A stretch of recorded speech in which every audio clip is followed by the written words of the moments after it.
Os representantes de Comisións Obreiras mostraronse en desacordo coas bases publicadas no Boletín Oficial da provincia para a selección da persoa que dirixirá o Museo de Pontevedra e calificaron como irresponsable o feito de que a institución permaneza 5 meses máis en dirección. O señor Mosquera non lle parecemos o suficientemente preparados, aínda que case todos levamos máis de 20 anos traballando no museo, non lle parecemos o bastante bons para poder, nin sequera, estar ocupando transitoriamente o posto, algunha das funcións do posto de director ou directora, no entanto que se fai a selección.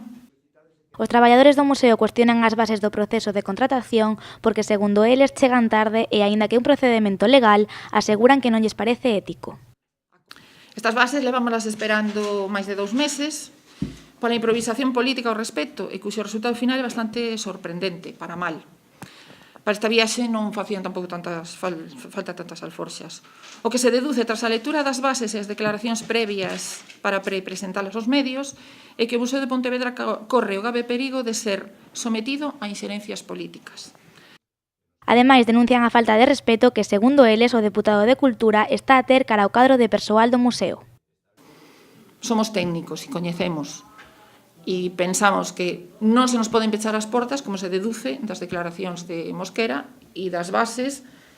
que, bueno, non indican ninguna baremación, nin méritos, nin nada, é simplemente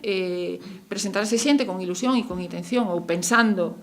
que o feito de ter unha preparación e unha experiencia lles vai servir de algo e o único que vai servir é o dedo.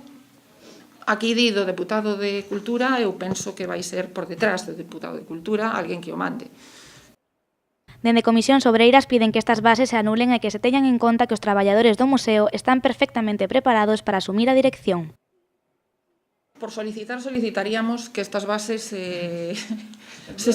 anularan e se fixeran, o sea, que houbera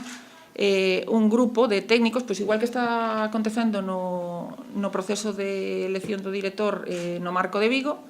hai un equipo de profesionais que saben o que é unha xestión patrimonial e que darán a súa idea.